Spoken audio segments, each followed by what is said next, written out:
início um trabalho desenvolvido pelo professor Bulgarin com a Flávia, que é para seleção de amostras para uma metodologia diferente, que é baseada também na lei de Benford. Tá? Foi desenvolvido por mim, pela Adriana, Bulgarin e a Flávia. Bom, a estrutura, vou dar uma introdução, falar das duas metodologias. Foi utilizada a metodologia tradicional para caracterizar o jogo de planilha e também essa baseada na lei de Benford, e ao final apresento as conclusões. O estádio nacional antes da obra era assim, e depois da obra se tornou isso tudo, um grande elefante branco para a gente hoje. Vou dar uma ideia dos valores. O conjunto da obra com entorno gira em torno de 2 bilhões de reais, só a obra principal 1,5 bilhão, certo? Esse estádio tem a capacidade para 71 mil lugares, então o custo da obra girou em torno de 9 mil euros por assento. Isso coloca esse estádio como o segundo mais caro do mundo. E se alguém já foi lá, viu que a estrutura não justifica o custo dele. Só perde para Wembley. Desculpa estar pulando mais de uma. Eu sou o auditor do Tribunal de Contas do Distrito Federal, e lá nós temos 3 processos tratando da regularidade desse contrato, da obra do estádio, certo? Lá foram levantados já 460 milhões de prejuízo nesse contrato, e ao longo de toda a obra foram feitos 28 termos aditivos alterando o contrato inicial. Só o principal, o contrato inicial saiu de 600 para aproximadamente 700 milhões e terminou em 1 bilhão e 200 aproximadamente, ou seja, quase dobrou de preço, né? Bom, pela metodologia tradicional, para explicar mais uma coisa, nós utilizamos uma metodologia para reforçar a outra. Utilizamos a metodologia tradicional para caracterizar jogo de planilha e essa metodologia para reforçar essa caracterização baseada na lei de Benford, certo?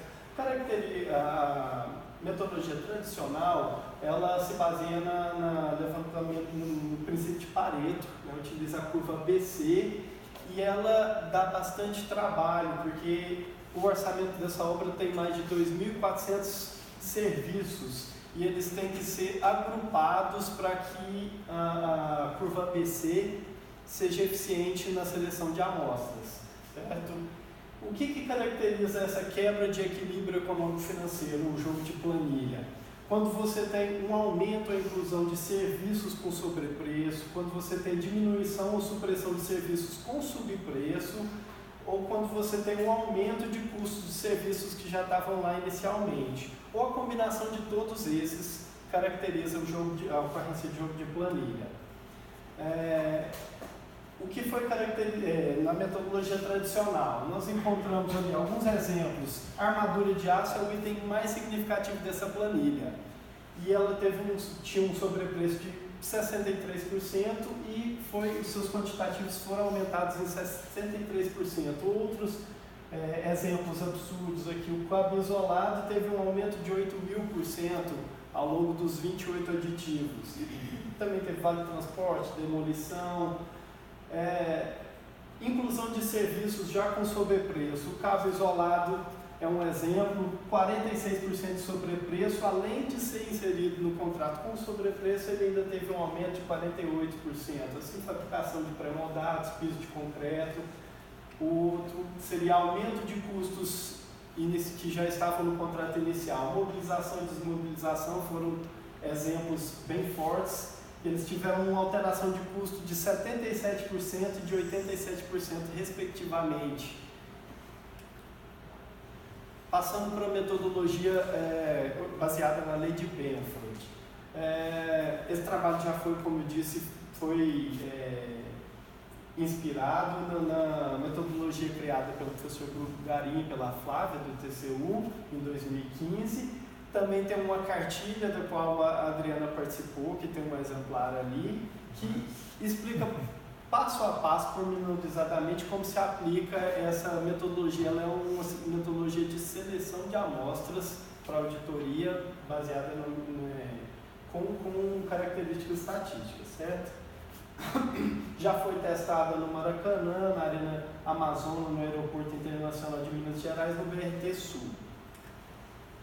Tá? O que está por trás da lei de Benford? Nós acreditamos que os dígitos de 1 a 9 eles se distribuem igualitariamente, mas isso não é verdade. Tem uma regularidade empírica em que o dígito 1 aparece uma frequência maior de vezes e isso vai decaindo até o dígito 9, segundo esse gráfico aqui. Essa é a lei de Benford, certo? Eles não aparecem na mesma proporção. Bom, essa análise utilizou os preços totais, que é a multiplicação dos custos unitários com os quantitativos, porque as alterações contratuais mexeram tanto em quantitativos quanto em preços. Então, ela se aplica melhor aos preços totais. Foram utilizados 3 testes estatísticos, um teste do primeiro dígito, o teste dos 2 primeiros dígitos e o teste da soma. Está tudo envolvido na metodologia criada. E foram aplicadas em 3 momentos distintos, que é em 3 etapas diferentes da evolução da obra, que foi no orçamento inicial, que foi base para a licitação, no orçamento que ganhou a licitação, logo após a licitação, e no momento posterior, após todos os aditivos, a planilha resultante de todos os 28 aditivos, para dar uma ideia dessa evolução, certo? Para ver como ele se comportava antes, como ele passou a se comportar depois das alterações. O primeiro teste é o teste do primeiro dígito, que verifica a conformidade da distribuição do primeiro dígito com a lei de Benford, nessas 3 planilhas que eu indiquei. Então a gente vê que o orçamento de referência ele tem uma conformidade, visualmente você vê que ele se conforma à lei de Benford. Em azul é a lei de Benford, certo? A frequência esperada, e em vermelho é a frequência real da planilha do orçamento de referência e aqui do orçamento contratual original. Você vê que todos os dois se conformam muito bem com a frequência esperada pela lei de Benford antes dos aditivos. Já após os aditivos, se percebe uma redução da frequência dos dígitos menos significativos e um aumento dos dígitos um pouco mais significativos, já indicando que depois das alterações contratuais, essa planilha perdeu conformidade com a lei de Benford. Em seguida foi aplicado o teste dos 2 primeiros dígitos, que faz basicamente a mesma coisa, mas leva em consideração o conjunto dos 2 primeiros dígitos em vez do dígito mais significativo. E, novamente, de forma similar, aqui o gráfico em azul é a lei de Benford, o valor esperado, e em vermelho é o valor real. Você vê que para as 2 planilhas, tanto a de referência como a contratual original, você tem uma oscilação bem próxima do valor esperado, não tendo muita discrepância, certo? Do valor esperado. Ele não segue exatamente a linha, mas ele oscila ali para mais para menos nos dígitos. Já para a planilha após os aditivos, você novamente vê uma frequência menor do que a esperada nos dígitos menos significativos, passando a ter uma frequência maior do que a esperada para os dígitos subsequentes, já indicando que a partir das modificações, esses orçamentos não se conformavam mais com a lei de Benford, eles se distanciavam dessa frequência esperada. Mas só visualmente, talvez não seja o necessário para todo mundo perceber essa conformidade ou não com a lei de Benford. Bom, tem alguns testes estatísticos que comprovam isso numericamente, certo? O teste Pi quadrado é um deles. Para graus significantes aqui, nós utilizamos 5%, o limiar dele para conformidade ou não é de 112 o valor. Ele testa o conjunto todo dos dígitos para dizer sobre a conformidade ou não. Então, tivemos um valor de 106 para o orçamento de referência, de 84 para o contratual original, todos dois abaixo desse limiar. comprovando que eles têm conformidade com a lei de Benford, e após os aditivos o valor é de 652, ou seja, ele se distanciou bastante dessa frequência esperada. Ele não se conforma mais com a lei de Benford após os aditivos, já dando evidência da ocorrência de jogo de planilha. Outro teste é o teste da média dos desvios absolutos. Ele também faz uma comparação do conjunto dos dígitos para indicar conformidade ou não.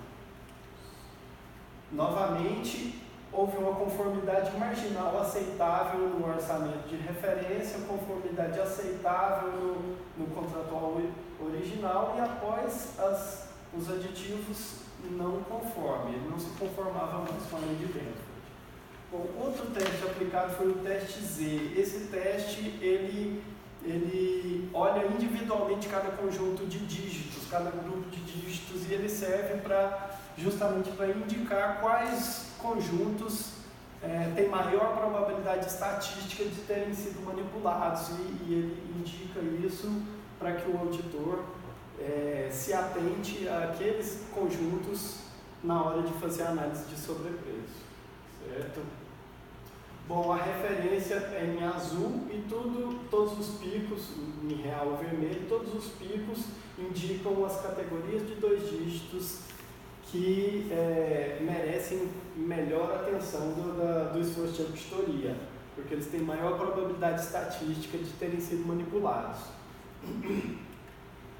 Certo? Também foi aplicado o teste da soma. Esse teste serve para dar um aspecto de materialidade na análise. Ele leva em conta muito a materialidade. O linear dele é 2 vezes a média dos valores, da média dos valores das categorias de 2 dígitos. Então, os picos em vermelho são os mais materiais, que também, em conjunto com os apontados pela metodologia do teste Z, merecem maior atenção. Certo? Aqui é um apanhado dessas observações. O orçamento de referência e o contrato original, eles estão em conformidades. Curiosamente, o contrato original está mais em conformidade com a lei de Benford do que o orçamento de referência. E após os aditivos, não conformidade. E foram apontadas 23 categorias de 2 dígitos por essa metodologia. Essas são as categorias, entre elas tem 30 serviços apontados com sobrepreço na análise do TCDF. Só a lista dando alguns exemplos: mobilização, armadura, fabricação de pré-moldados, vale transporte, cabo, cimbramento, esses todos têm sobrepreço, então foram indicados por essa metodologia. O conjunto de dígitos 39 é o mais crítico, porque ele foi indicado nas 2 metodologias, tanto no teste Z como no teste da soma. E só nesse conjunto foi evidenciado 20 milhões de sobrepreço, só nessa categoria de 2 dígitos. Bom, conclusões. Essa metodologia te dá uma maior probabilidade estatística, indica o conjunto de serviços com maior probabilidade estatística de manipulação, então ele direciona os trabalhos de auditoria, certo? Os dois apresentam, tanto a metodologia tradicional quanto essa baseada na lei de Benford, indicam mais ou menos os mesmos serviços, certo? Então um reforça a evidência do outro. E sim, é possível utilizar a lei de Benford para caracterizar o jogo de planilha, uma das conclusões, certo? Importante ressaltar que eles indicam os serviços que merecem maior atenção, ele não comprova sobrepreço. Nenhuma dessas metodologias de sobrepreço decorre da análise detida da equipe de auditoria sobre os itens componentes dos serviços. Certo? Eles só indicam o que tem maior probabilidade de ter sido alterado. E, como eu disse, uma análise reforçou deu mais robustez ao achado e à comprovação da ocorrência de jogo de planilha. Argumentos para se utilizar essa metodologia. Bom, para metodologia tradicional, você tem que trabalhar bastante os dados, agrupar os serviços coincidentes para que a curva ABC seja efetiva na seleção de amostras. Já na metodologia de Benford, você não trabalha os dados, do jeito que eles vêm, eles são utilizados, certo? Ele tem uma maior probabilidade estatística, ele indica os que têm maior probabilidade estatística de manipulação, então direciona bem, orienta bem onde o recurso escasso de auditoria deve ser empregado, certo? E a utilização de mais de um método dá maior segurança para a evidência de auditoria, certo? Uma extensão natural proposta pelo professor Garim é olhar como, em cada aditivo, como se evoluiu essa conformidade com a lei de Benford, para se dizer qual tipo de aditivo em que a conformidade foi perdida. Né? Bom, é isso a apresentação do trabalho, muito obrigado. A gente fica disponível para perguntas. Obrigado.